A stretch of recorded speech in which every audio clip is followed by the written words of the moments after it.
I believe you are of the opinion that this is a poor advertisement for Test cricket, this particular wicket. Why do you feel like that? See, the test cricket is played over a period of 5 days. And if a game is going to finish in 2 days, then you are robbing the spectators, of the money they're paying. And the most important thing is it is a very bad advertisement for Test cricket. As it is, Test cricket is losing the spectators. And if the game is going to be over in 2 days, then you'll see lesser number of spectators coming and watching the Test matches. Okay, Mr. Malhotra, what would you rather see? I mean, Test matches that go on for 5 days where we just get one innings. We saw that in the recent games in Australia, batsmen batting for so long. Or Test matches that at least finish in 2 or 3 days, at least we get a result. No, I think it should be result-oriented over a period of 5 days. I don't think it should be either a plastic tracks like you saw in Australia where five days were played without getting a result. I think 2 days is too less a time. It's a very bad advertisement for Test cricket. Okay. And the most important thing is wicket should be conducive for Test cricket, that it should be good for batsmen the first day, and then over a period of time it turns. I understand that you take the home advantage, but not this kind of a home advantage where the game finishes in a period of 2 days. Okay, let me ask you about all the criticism that's coming Nagpur's way. I mean, we see Test matches in in Kingsmead, or for that matter in Perth or various other places abroad where the Test matches finishes in 2 to 3 days there as well. We don't see this kind of criticism being directed towards Kingsmead or Cape Town, or for that matter Trent Bridge, any of these places. But when it happens in India, we see criticism from everyone. See, the thing is, when you make turning tracks, you make underprepared wickets.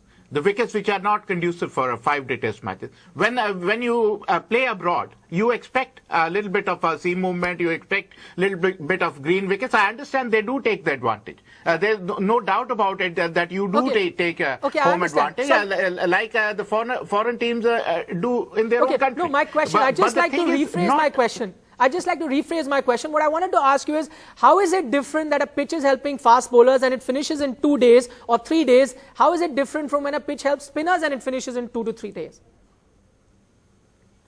The difference in a fast bowler thing is, it is not an underprepared wicket. It is not an underprepared wicket. This wicket is underprepared. This is not conducive for good batting. This is not conducive for good batsmanship. This is not. You cannot really understand how a game is going to finish in just 2 days' time.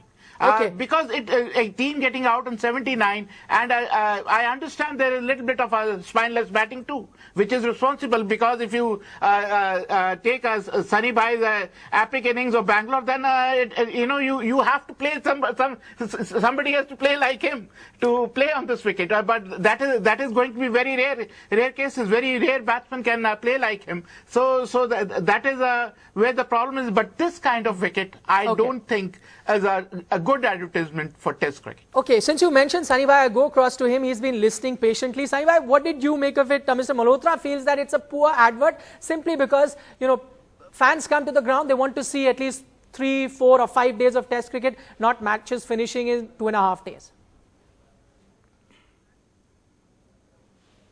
Well, I agree with him as far as his point of having a result-oriented pitch, which will give us a result maybe on day 5, around lunchtime or tea time on day 5. That would be the ideal world. But the points that you were also making, that there has been absolutely nothing said about the pitches in England, where Australia were dismissed for 60, the matches finished in 2.5, 3 days. I think 3 out of the 5 Test matches finished in 3 days. Nobody had anything to say. Now we have people sitting thousands of miles away and maybe watching the odd ball. I'm sure they're not watching ball by ball of this particular Test match, because I'd like to ask them, where was a wicket lost because of the pitch? Hashim Amla playing a sweep shot, nothing to do with the pitch. A.B. de Villiers trying to work a ball away to the onside, nothing to do with the pitch. Faf du Plessis looking to play the big shot, nothing to do with the pitch. Then when it was India's turn to bat again on day 2, Shikhar Dhawan playing a reverse sweep and getting out caught, nothing to do with the pitch. Right. Virat Kohli looking to play the lofted shot against the turn, skying it up in the air. Murali Vijay trying to steer the ball outside the off stump into the slip. What has the pitch done on these 2 days for so many wickets to fall? Can we not actually be absolutely upright and question the technique and the temperament of the batting of both the teams? Why are we shying away from that? Why are we blaming the pitch? Yes, it is a typical Indian pitch, as you would see, where the ball is going to turn. When you come to India, you must be prepared to show patience. You must be prepared to, bend down. How many of the South African batsmen, how many of the Indian batsmen for that matter, have actually been bending low to try and get to the ball and smother the spin? Okay. Yes, there will be spin. When it is spinning and turning and bouncing viciously, where everybody, batsmen are doing like this, then I'll say, yes, the pitch has got something to do with it. Yes, it's not a great wicket to bat on. I agree with that. But do not blame this wicket for the so many wickets that have fallen so far. I think 32 wickets that have fallen. Do not blame the pitch, because it's been a terrible batting by both teams. They have got set, they have got out. Those who have not got set have got impatient and have got out. Okay, let me just tell you what Virat Kohli had to say about this entire pitch debate, and I'll get, Sunny bhai, your reaction. And he said that, listen, what is the problem with this pitch? If both teams had an issue playing on such wickets, then I would understand that you have some problem with the pitch. We as a team don't have a problem in playing on this particular pitch. We quite enjoy batting on such wicket. So why should we be questioning the pitch at all if one team is okay to play on it? Do you think that's a fair assessment? He summed it up really well.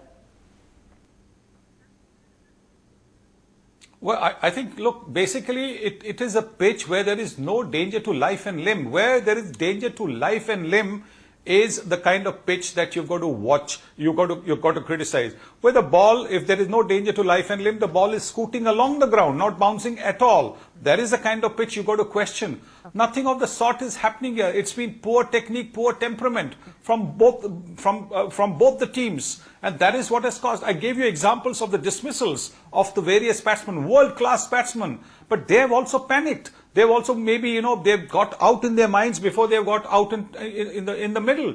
And they've tried to play different shots which they are not used to, and they've got out. So yes, it's not a great pitch for batting, but it is not a pitch where you can say, look, this is causing a batsman to get out, because show me a dismissal where the ball has done something and you can say, oh, that was terrible. That, it's been terrible shots, terrible shot selection and terrible temperament. Okay, now Mr. Malhotra earlier mentioned in the show that, probably you need someone like a Sunil Gavaskar to bat on this pitch. So I won't embarrass you, Sunny bhai, by asking you how you would have fared on this particular track. But let me take some other names. Do you think if the likes of a Rahul Dravid or a Sachin Tendulkar, Virender Sehwag, VVS Lakshman, Gundappa Vishwanath, if the likes of those batsmen were batting here, you think they would have fared better and it wouldn't have looked as bad as it's looking right now on television? Definitely. I don't think we would have had a 400 plus score. No, I don't think we would have had but we wouldn't have had a team being dismissed for 79 either. Definitely not on day 2 of this pitch. No way. I think to a great extent the South Africans have actually had a look at the pitch and have got out in the dressing room. That has been the problem. They got out in the dressing room even at Mohali. It wasn't the pitch. They got out in the dressing room, so that when they came into bat, they were completely in a different frame of mind. And I think that's what happened to some of the Indian batsmen as well. So I just feel that this comment about the pitch, discussion about the pitch, is understandable to the extent that you can question. Look, Test match is finishing in 2 days. Is it fair for the spectators? I accept that. Is it fair for the broadcasters? I accept that question. But at the same time, if it is poor batting, I mean, how can you have a look at the pitch and say anything? Because honestly, as I keep asking you, show me where the pitch has actually caused a batsman's dismissal. Okay, let me take that question to Mr. Malhotra. So you said it's an underprepared wicket. Would you like to take that question that Sunny bhai raises? Show me one place where the batsman has got out because of the wicket. See, there is a little bit of spineless batting. There is a little bit of doubt in the batsman's mind when they go out to play. There's no two ways about it.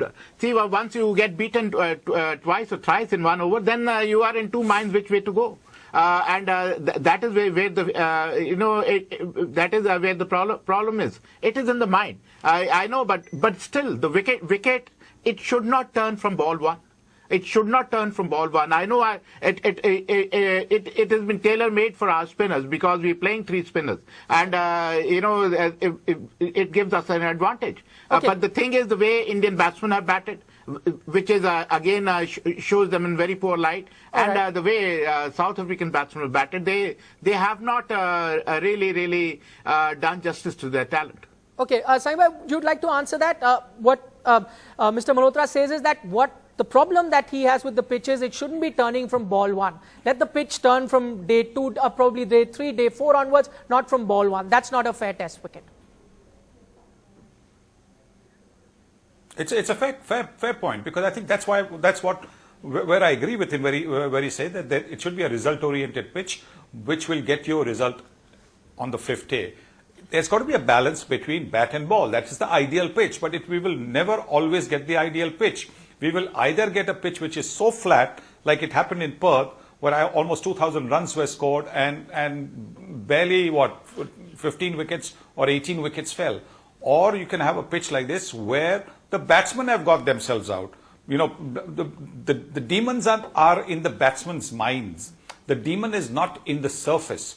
Yes, the surface, when you go and look at it, I went when I did my pitch report and I said, look, this is a pitch which requires cold cream. It has got so much wrinkles, and it's got so much, sort of like skin acne, that you might require some cold cream or something cream to try and ease it.